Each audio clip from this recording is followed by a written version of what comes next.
Document আছে আমার বাবা। আমরা মুক্তিযোদ্ধার সন্তান হইতে পারিনি। স্বাধীন বাংলাদেশ থেকে আমরা বঞ্চিত। আমার বাবার ভাতাটা তুলে খাইতেছে, ওনা যে অবৈধভাবে তুলে খাইতেছে ওনার ডকুমেন্টও আমার কাছে আছে। অবৈধভাবে এই সরকারি মুক্তিযোদ্ধার সার্টিফিকেট নিয়ে সরকারি চাকরি হয়েছে। হ্যাঁ, এসেছিলাম অনেকবার, কিন্তু কেউ আমার নিউজ করেনি। আমার নাম মোহাম্মদ লিটন। আমার পেশা, আমি রাজমিস্ত্রি কাজ করি। আমার বাবা একজন বীর মুক্তিযোদ্ধা। 1971 সালে আমার বাবা যুদ্ধ অংশগ্রহণ করছে।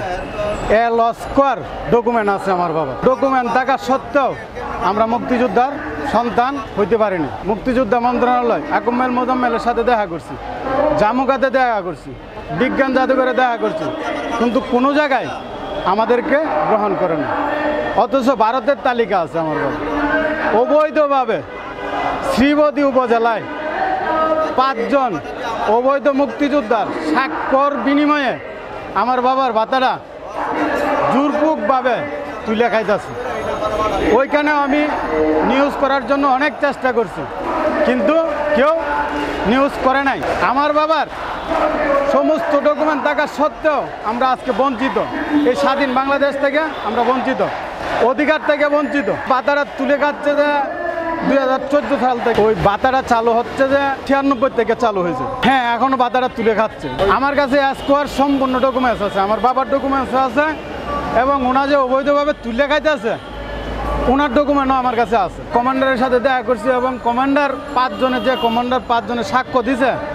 সেই স্বাক্ষর বিনিময়ে তাদের সাথে আমি কথা বলছিলাম, কিন্তু কথা বলেও কোনো কাজ হয়নি। উপজেলাও কথা বলছি, টিনু স্যারের সাথে কথা বলছি, এবং ওইখানে আমার কাগজ জমা দেওয়া আছে। মুক্তিযোদ্ধা মন্ত্রণালয় আকমেল মোজাম্মেল থাকা সত্ত্বে কাগজ জমা দিয়েছিলাম, এবং আমার মুক্তিযোদ্ধা কাউন্সিল যেটা আছে কলমাকান্দা থানা, ওনারাও চিঠি লাগছে আমার বাবার কাগজ নিয়ে। আমার কোনো পরিচিত না।